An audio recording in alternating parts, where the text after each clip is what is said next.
वार्तिक है गम्यमानापि क्रिया कारक विभक्ति नाम निमित्तम कस्मात् त्वं नद्यः।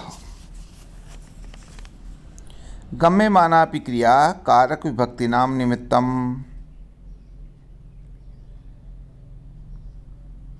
प्रश्न है ल्यब प्रत्यांत शब्द का प्रयोग न होने पर भी उसके अर्थ की प्रतीति होने पर उसके प्रति कर्मत्व और अधिकरणत्व कैसे हो सकता है।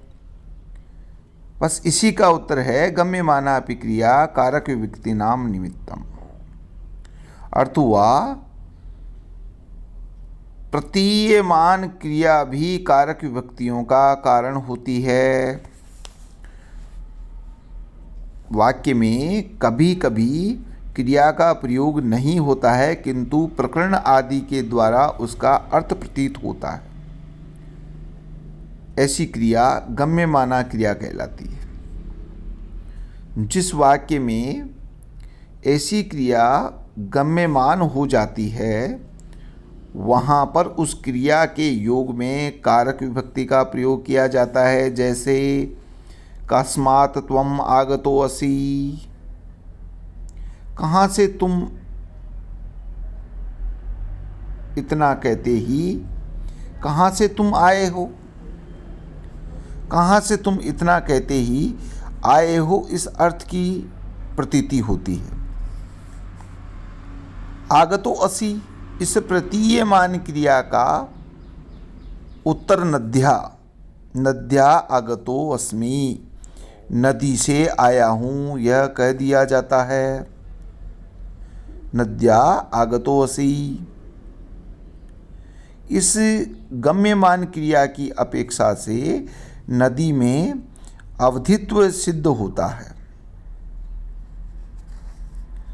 इस तरह कस्मात् त्वं कहते ही त्वं पद का विश्लेषण कस्मात् से सिद्ध होता है। अतः किम के अर्थ में भी अधित्व सिद्ध होता है तथा अवधिभूत किम एवं नदी को अपादान संज्ञा करके अपादाने पंचमी से पंचमी विभक्ति हो जाएगी। तो कस्मात् पंचमी में कस्मात् बनेगा और नदी का नद्या बनेगा। आगे जो वार्तिक है उसका अर्थ देखिए। यतश्चावधि काल निर्धारणम तथा पंचमी, जिस अवधि के द्वारा मार्ग और काल को मापा जाए उसमें पंचमी विभक्ति होगी। इसके बाद वार्तिक है तद्युक्तावधना प्रथमा सप्तम्यौ, पंचम्यंत से युक्त मार्गवाची से प्रथमा और सप्तमी विभक्ति हो। अगला वार्तिक है कालात् सप्तमी च वक्तव्याः, पंचम्यंत से अन्वित कालवाची से सप्तमी विभक्ति होती है। अर्थ स्पष्ट है फिर भी आप देखिए। मार्ग और काल की इयत्ता बताने वाले अवधिभूत पंचम्यांत से युक्त कालवाची से सप्तमी विभक्ति होती है। ये तीनों वाक्यों पर परस्परान्वित होते हुए अर्थ को पूर्ण करते हैं। वनात् ग्रामः योजनम योजनेवा, वन से गांव एक योजन है। एक योजन 4 कोस को कहते हैं। यहाँ पर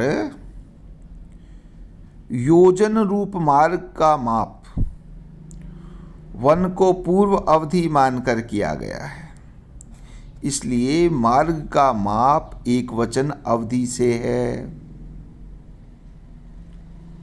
अतः इसे यतश्चा कालावधारणम ततः पंचमी वार्तिक से पंचमी विभक्ति हो जाएगी।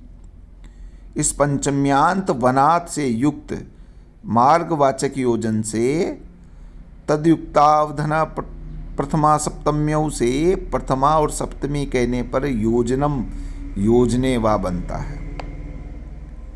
इस वाक्य में प्रथमा और सप्तमी का अर्थ है वन से उत्तर अव्यवहित देश में विद्यमानता।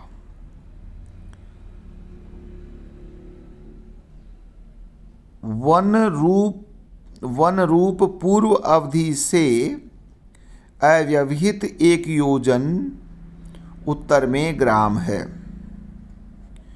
इस वाक्यार्थ में वन में यद्यपि अवधित्व है किंतु विभाग की प्रतीति न होने के कारण ध्रुवमपाय अपादान से अपादान संज्ञा नहीं हो सकती, अतः इस वार्तिक को बनाना पड़ा, इस वार्तिक की आवश्यकता हुई। वार्तिक क्या आग्रहण्यमासे, कार्तिक क्या आग्रहण्यमासे, कार्तिक पूर्णिमा के एक मास में अग्रहण मास की पूर्णिमा होती है। यहाँ पर मास रूप का परिमाण माप वार्तिक से है। यहाँ पर मास रूप काल का नाप कार्तिक से है, अर्थात माप में पूर्व अवधि कार्तिक है, उससे यतश्चावधि काल परिमाणम से वार्तिक से पंचमी विभक्ति हो जाएगी। कार्तिक्याः बनता है पंचमी में। पंचम्यांत जो कार्तिक्याः पद से युक्त कालवाचक मास शब्द में कालात् सप्तमी च व्यक्तव्या से वार्तिक में सप्तमी करने पर कार्तिक्या आग्रहण्या ग्रहिणी माँ से बनता है। इसलिए वाक्यार्थ हुआ कार्तिक पूर्णमासी रूप पूर्व अवधि से अव्यवहित उत्तर 30 दिन में अग्रहण की पूर्णमासी आती है। इसमें आप देख सकते हैं कार्तिकी कृतिका युक्त पूर्णमासी ही कार्तिकी कहलाती है। कृतिका नक्षत्रवाचक है, से नक्षत्रेण युक्त काला, सूत्र से अण प्रत्यय करके आदिवृद्धि नी प्रत्यय करके कार्तिक स्त्री प्रत्यय करके कार्तिकी शब्द बनता है। आग्रह्यणी अग्ने आयनम यस्या, इस विग्रह में बहुव्रीहि करके आग्रह्यणी बनता है। आग्रहिणी एव इस स्वार्थ में प्रज्ञादिभ्यश्च से अण प्रत्यय और आदिवृद्धि स्त्री प्रत्यय नी प्रत्यय करके आग्रहिणी बनता है। आगे हम सूत्र पढ़ेंगे। अन्यारादित्यर्थे दिक्शब्दा अंचुत्तर पदा जाहि युक्ते, अन्य आतर इतर ऋते इत्यादि के योग में पंचमी विभक्ति होती है। अन्यारादित्यर्थे दिक्शब्दा अंचुत्तर पदा जहि युक्ते, एतेर योगे पंचमी स्यात्।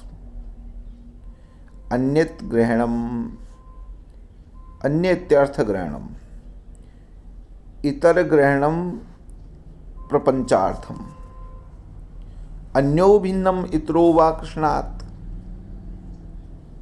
आरादात् वनात् ऋते कृष्णात् पूर्वो ग्रामात्, दिशि दृष्टः शब्दो दिक्शब्दः, तेन संप्रति देशकालवर्तिनः योगे अपि भवति, चैत्रात् पूर्व फाल्गुनः। अवयववाची योगे तु न, तस्य प्रमामृडितम् इति निर्देशात् पूर्वं कायस्य।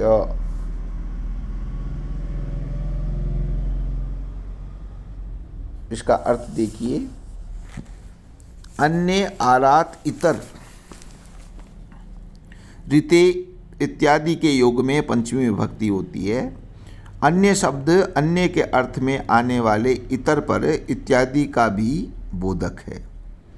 इतर ग्रहण विस्तार के लिए किया गया है। अन्यो भिन्न इतरो वा कृष्णात्, यहाँ पर अन्य आदि के योग में कृष्ण से पंचमी होती है। आरात वनात में वन में आरात के योग में पंचमी होती है, और ऋते कृष्णात में कृष्ण से ऋते के योग में अन्यारात में पंचमी विभक्ति होगी। पूर्वोग्रामात में, इस वाक्य में पूर्व के योग में ग्राम में पंचमी होती है। सूत्र में दिक् शब्द का अर्थ है दिशा के अर्थ में प्रयुक्त अर्थात दृष्ट शब्द, इसलिए संप्रति, देश, काल आदि अर्थों में रहने वाले पूर्व आदि शब्द के योग में भी पंचमी विभक्ति होती है, जैसे चैत्रात् पूर्वा फाल्गुना। इसमें पूर्व शब्द कालवाचक है, फिर भी दिक् शब्द मानकर उसके योग में चैत्र में पंचमी विभक्ति होती है। जहाँ पर पूर्व आदि शब्द अव्यय का वाचक होगा, वहाँ पर इस सूत्र में पंचमी नहीं होती। इसमें प्रमाण है तस्य प्रमामृडितम सूत्र। पूर्व कायस्य, यहाँ पर पूर्व शब्द अवयववाचक है, अतः इसके योग में काय से पंचमी विभक्ति होगी। अगली कक्षा में हम अगला सूत्र पढ़ेंगे। अस्तु।